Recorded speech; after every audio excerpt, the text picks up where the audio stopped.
നിത്യജീവൻ eternal life, നിത്യജീവൻ പ്രാപിക്കാൻ നാം എന്ത് ചെയ്യണം? Eternal life, how do we get eternal life? നിത്യജീവൻ എന്ന് എപ്പോഴും ക്രിസ്ത്യാനി വിളിച്ച് പറയും. അതെന്താണെന്ന് നമുക്ക് തന്നെ അറിയത്തില്ല. പലപ്പോഴും നമ്മുടെ മനസ്സിൽ ചിന്തിക്കും. ഈ മരിക്കാൻ സമയമായിട്ടുള്ളവരും ചിലരെന്നോട് പറയാറുണ്ട്, ആർക്കറിയാം സ്വർഗത്തിൽ പോകുമോ എന്ന്. ഉറപ്പില്ലാത്തവരുണ്ട്. അപ്പോൾ നിത്യജീവൻ എന്താണെന്ന് വേദപുസ്തകത്തിൽ എഴുതിയിട്ടുള്ളതും അറിയാത്തതുകൊണ്ടാണ് അങ്ങനത്തെ ചോദ്യം വരുന്നത്. മെയിൻ ലൈൻ ചർച്ചിലുള്ള പലർക്കും നിത്യജീവൻ എന്താണെന്ന് ഉണ്ടെങ്കിലും അറിയാത്തവരാണ്. പക്ഷെ പലർക്കും ഉണ്ട്, പക്ഷെ ദേ ഡോണ്ട് നോ. അപ്പോൾ നമുക്കൊരു പ്രത്യേകത, അല്ലെങ്കിൽ നമുക്കൊരു ദൈവത്തിൻ്റെ കൃപയിൽ ദൈവം നമുക്ക് തന്നിരിക്കുന്ന വലിയൊരു ഗിഫ്റ്റാണ് നിത്യജീവൻ. അവനെ തന്നെ തരുന്നതാണത്. പക്ഷെ അതുണ്ടായിട്ട് അറിയാതെ ജീവിക്കുന്നത് വലിയ സങ്കടമല്ലേ? അത് നമ്മുടെ പിതാക്കന്മാർ വലിയ നിധി വീടിൻ്റെ അടിയിൽ കുഴിച്ചിട്ടിട്ടുണ്ട്. പക്ഷേ അതവിടെ ഉണ്ടെന്ന് അറിയുന്നില്ല എങ്കിൽ അതുകൊണ്ട് പ്രയോജനമില്ല.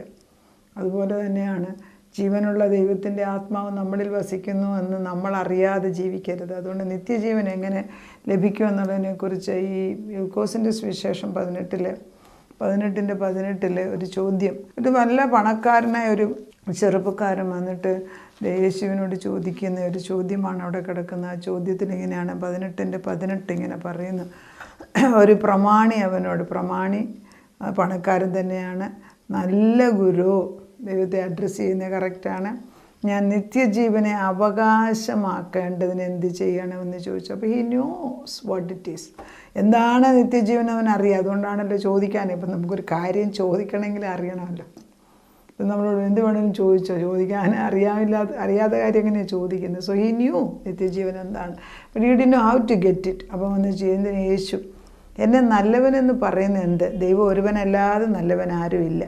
വ്യഭിചാരം ചെയ്യരുത്, കൊല ചെയ്യരുത്, മോഷ്ടിക്കരുത്, കള്ളസാക്ഷ്യം പറയരുത്, അപ്പനെ അമ്മയും ബഹുമാനിക്കുക എന്നീ കൽപ്പനകൾ നീ അറിയുന്നുവല്ലോ എന്ന് പറയും. അപ്പം കർത്താവ് 10 കൽപ്പനകൾ തന്നെയാണ് തിരിച്ചു പറഞ്ഞു കൊടുക്കുന്നത്.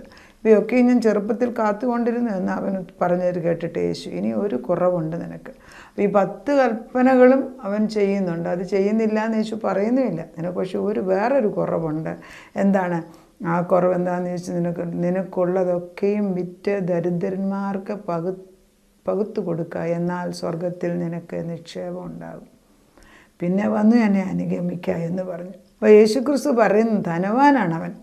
അവിടെ അവൻ്റെ ഹൃദയം കിടക്കുന്നു. പണമുള്ളവർ എത്രയോ പേര് ദൈവത്തെ ആത്മാവിൽ ആരാധിക്കുന്നവരുണ്ട്. പക്ഷേ ഇവൻ്റെ ഹൃദയം മുഴുവൻ പണത്തെ നിൽക്കുകയാണ്. പണം ഒരു അതിമാമോൻ സ്പിരിറ്റാണ്.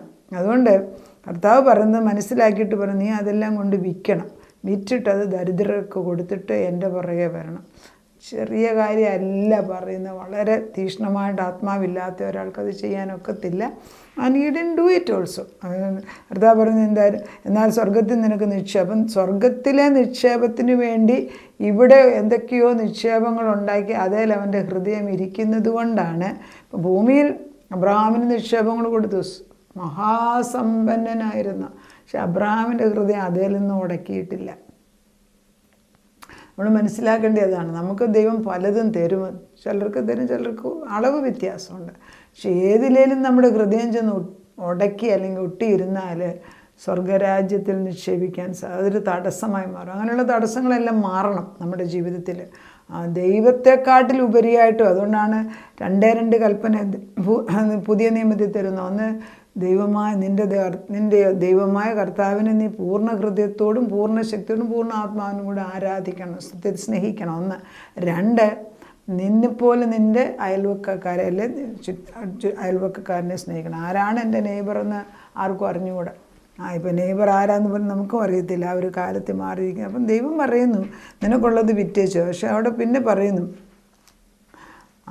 അവൻ എത്രയും ധനവാനാകൊണ്ട് ഇത് കേട്ടിട്ട് അതിദുഃഖിതനായി തീർന്നു. യേശു അവനെ കണ്ടിട്ട്, സമ്പത്തുള്ളവർ ദൈവരാജ്യത്ത് കടക്കുന്ന എത്ര പ്രയാസം. ദൈവം പറയുന്നത്, അയ്യോ എന്തൊരു പാടാണ്. അത് കേട്ടപ്പോൾ ശിഷ്യന്മാർക്ക് ഉടനെ നെഗറ്റീവ് തോട്ട്സ് വന്നു കഴിഞ്ഞു.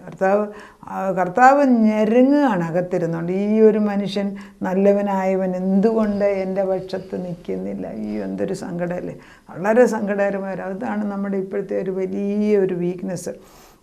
സെൽഫായിട്ട് നമ്മുടെ കംഫർട്ട്സിന് വേണ്ടി നമ്മൾ ദൈവത്തെ മറന്ന് എന്തും ചെയ്യുന്ന ഒരു സ്വഭാവം നമ്മളിലെല്ലാം ഇങ്ങനെ കയറി. നമ്മളൊരു മൊബൈൽ കണ്ടുകൊണ്ടിരിക്കുക, അല്ലെങ്കിൽ മൊബൈൽ നോക്കി അതേന്ന് കാണുന്നിടത്തുനിന്ന് വേറൊരാൾ ഒരു ശ്രദ്ധ ധരിപ്പിച്ചാൽ പോലും ആളുകളുടെ മുഖം മാറുന്ന കാണണം. ആർക്കും ഇഷ്ടമല്ല. ഇതൊക്കെ ഒരു ശാപമാണ്. ഒരു കണക്ക് ഈ മൊബൈൽ വെച്ചുകൊണ്ടിരിക്കുന്ന ഒരു ശാപം തന്നെയാണ്. ആത്മാവ് അങ്ങനെ തന്നെയാണ് പറയുന്നത്. ആവശ്യത്തിന് എടുക്കണം, ഉപയോഗിക്കണം. പക്ഷെ നമ്മളെല്ലാം അറിയാതെ ഇതിനകത്ത് ശ്രദ്ധ വന്നിട്ട് പിന്നെ അതൊരു കുടുംബങ്ങളെ നശിപ്പിക്കുന്നു. എത്ര കുടുംബങ്ങൾ അതുമൂലം നശിപ്പിക്കുന്നു. ഇത് ദൈവമാണോ? അത് ദൈവത്തിന് വേണ്ടി ചിലപ്പം പ്രവർത്തിക്കും. പക്ഷേ ഇതും ഈസ് ഇറ്റ് ഫ്രം ഗോഡ്? നമ്മൾ ചിലപ്പോൾ ചിന്തിക്കേണ്ടിയിരിക്കുന്നത് എല്ലാം തിന്മയ്ക്ക് വേണ്ടിയല്ലേ കൂടുതൽ ഉപയോഗിക്കുന്നത്. ആ വിവേചനാത്മാവില്ലെങ്കിൽ ഏത് നല്ല കാര്യം കിട്ടിയാലും ഒരു പ്രയോജനമില്ല.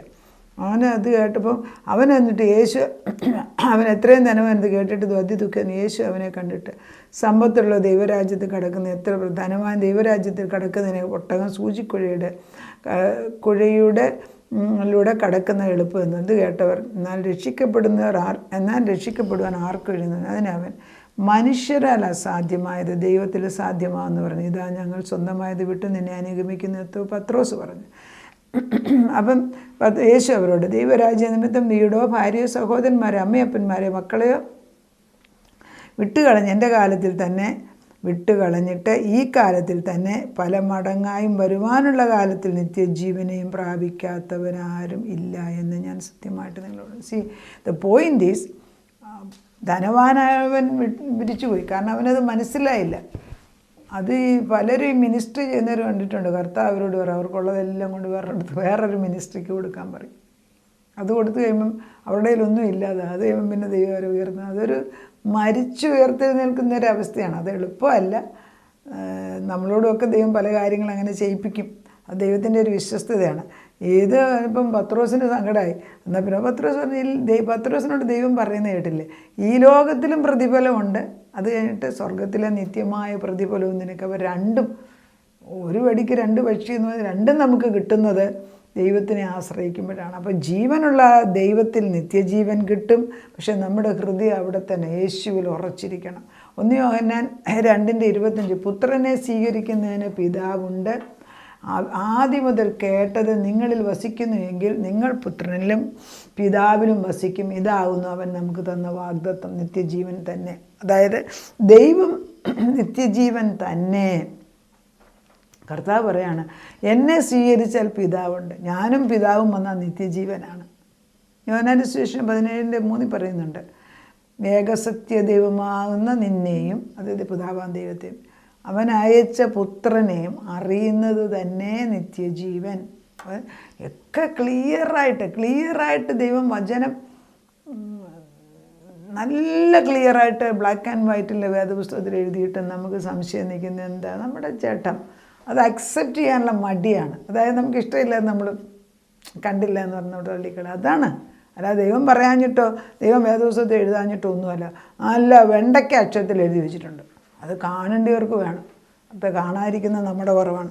1 യോഹന്നാൻ 1:1-2 പറയുന്നു ആദ്യം മുതലുള്ളത് ഞങ്ങൾ കേട്ടതും സ്വന്തം കണ്ണുകൊണ്ട് കണ്ടതും ഞങ്ങൾ നോക്കിയതും ഞങ്ങളുടെ കൈ തൊട്ടതും ആയ ജീവൻ്റെ വചനം സംബന്ധിച്ച് ജീവൻ പ്രത്യക്ഷമായി ഞങ്ങൾ കണ്ടു സാക്ഷീകരിക്കുകയും പിതാവിനോടുകൂടി ഇരുന്ന് ഞങ്ങൾക്ക് പ്രത്യക്ഷമായ നിത്യജീവനെ നിങ്ങളോട് സംസാരിക്കുന്നു. അപ്പോൾ ശിഷ്യന്മാർ പറയുന്ന കേട്ടില്ലേ, യോഹന്നാനാ പറയുന്നത്. യോഹന്നാൻ പറയാണ് ഞങ്ങൾ കണ്ടു തൊട്ടു ഞങ്ങൾ അനുഭവിച്ചറിഞ്ഞ വ്യക്തി അത് നിത്യജീവൻ തന്നെ എന്ന് വ്യക്തമായിട്ട് പറയുന്നു.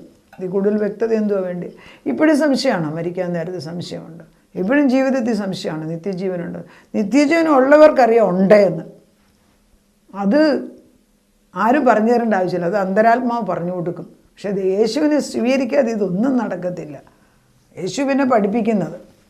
അതുകൊണ്ട് എന്താ നിത്യജീവൻ എങ്ങനെ കിട്ടും? യോഹന്നാന്റെ സുവിശേഷം 5:39 നിങ്ങൾ തിരുവെഴുത്തുകളെ ശോധന ചെയ്യുന്നു, അവയിൽ നിങ്ങൾക്ക് നിത്യജീവൻ ഉണ്ട് എന്ന് നിങ്ങൾ നിരൂപിക്കുന്നുവല്ലോ. അവ എനിക്ക് സാക്ഷ്യം പറയുന്നു, യേശുവിന് വേണ്ടി സാക്ഷ്യം പറയുന്നു. എങ്കിലും ജീവൻ പ്രാപിക്കേണ്ട എൻ്റെ അടുക്കൽ വരുവാൻ നിങ്ങൾക്ക് മനസ്സില്ല. എന്നാലും നിത്യജീവൻ പ്രാപിക്കാൻ എൻ്റെ അടുക്കൽ വരാൻ നിങ്ങൾക്ക് ആഗ്രഹമില്ലെന്ന്. അതാണ് സങ്കടമാണ്.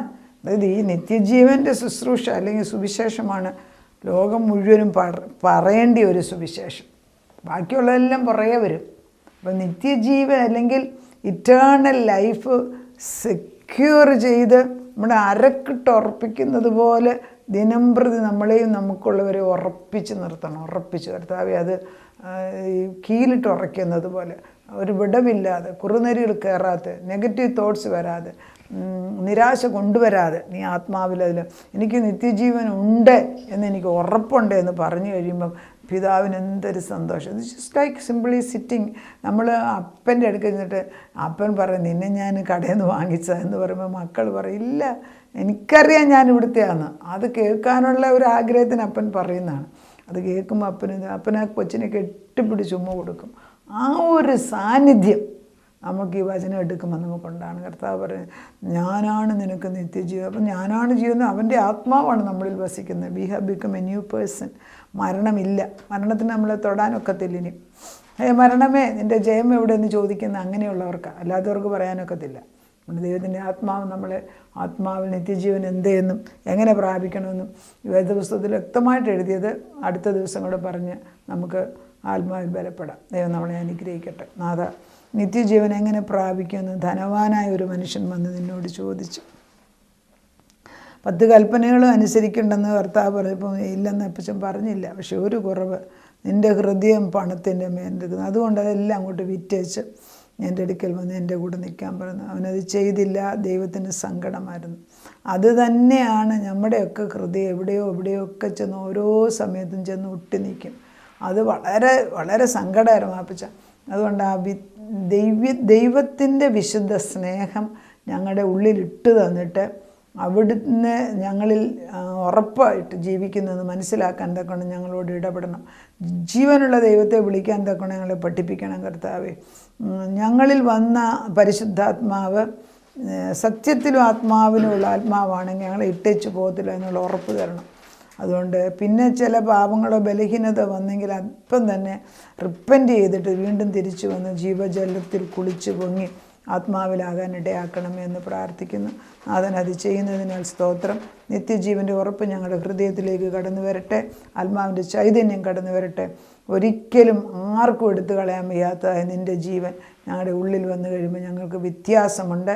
നിൻ്റെ മഹത്വം ഞങ്ങളിൽ വസിക്കുന്നതിനാൽ ഞങ്ങൾ നിന്നെ സ്തുതിക്കുന്നു. നാഥനെ വലിയ അനുഗ്രഹിക്കപ്പെട്ട പദവിയിലേക്ക്, നിൻ്റെ മക്കളെന്ന പദവിയിലേക്ക് ഞങ്ങളെ ഉയർത്തിയതിന് നന്ദി പറയുന്നു. അതെ, വി ആർ ഗോഡ്, അങ്ങനെ തന്നെയാണ് പറയുന്നത്. നിങ്ങൾ ദേവന്മാരല്ലയോ എന്ന് ചോദിക്കുന്നു. സങ്കീർത്തനം 82:6. അതേ ഞങ്ങൾ സമ്മതിക്കുന്ന കർത്താവേ, നീ ഞങ്ങളെ അങ്ങനെ ആക്കിയിരിക്കുന്നതിനാൽ മറ്റുള്ളവർ ഞങ്ങൾക്ക് നിനക്കിഷ്ടമില്ലാത്ത പദം പറഞ്ഞ് പാപി മഹാപാപി എന്ന് വിളിച്ച് ഞങ്ങളെ തരം താഴ്ത്താൻ അനുവദിപ്പിക്കാതെ ജീവനുള്ള ദൈവത്തിന് വേണ്ടി ഉറച്ചു നിൽപ്പാൻ ഞങ്ങളെ പഠിപ്പിക്കണമേ. അതിനത് ചെയ്യുന്നതിനാൽ സ്തോത്രം. യേശു ക്രിസ്തുവിൻ്റെ പുണ്യനാമത്തിൽ തന്നെ. ആമേൻ.